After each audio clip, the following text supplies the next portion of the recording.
Everyone, here is about primary auxiliary verb to be. You can see on the whiteboard. Okay, the first one that we have 3 primary auxiliary verb: to be, to do, and to have. So just let us think about to be first, and then let you move to do and to have one by one.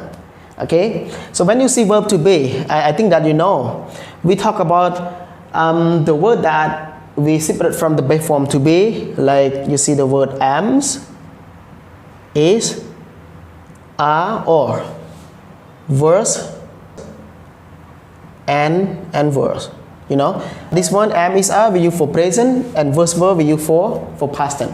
Okay, so you see progressive form we also use with verb be plus verb ing. Everyone, what is progressive? So progressive form or continuous form, we talk about the situation or the action that is happening while we are talking. So this form of sentence really important to use with verb to be, that we want to talk about the situation is happening while we are talking. Okay, so the best form of progressive form, we talk about verb to be plus verb ing. See example, I say I teach English. You see, I teach English. It is a simple sentence, or we can say simple present, this one. But I want to change this sentence to be progressive form. How do I change? You can see this sentence. Does it have verb to be? No, we don't see. So when we want to change this simple sentence to be progressive form, we have to change like this. I am teaching English. Everyone? This one. You can see how are they different. The first one, you see main verb, but you don't see verb to be.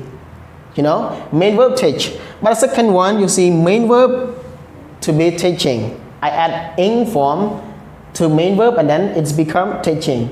And you see another auxiliary verb or primary auxiliary verb to be here. Yes. So I add primary auxiliary verb be in the middle of subject and main verb teaching. So this sentence become present continuous or present progressive. This one, because they use primary auxiliary verb be in the middle of subject and main verb here. You get it? Yes, that's okay. Like this. Just remember that be plus verb ing and then become progressive form or continuous form. We can use with all of tense that we talk about progressive. Not only present tense that you see here, not only present continuous or present progressive. You can change this one to be past progressive or past continuous. That's okay. We just change from am to was. You see, I was teaching, like this, and then this sentence to become past continuous or past progressive. You got it? But the important part that I want you to remember about form verb be plus verb ing, verb be plus verb ing.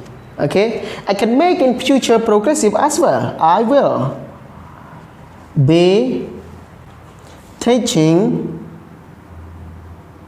you, okay, or teaching English. You see, verb be ing. But this model auxiliary we will talk about the future attentions.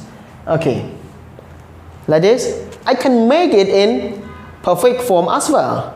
You know, perfect form as well. I can say I have been teaching you or teaching in English. That's okay. You can see verb be and verb ing.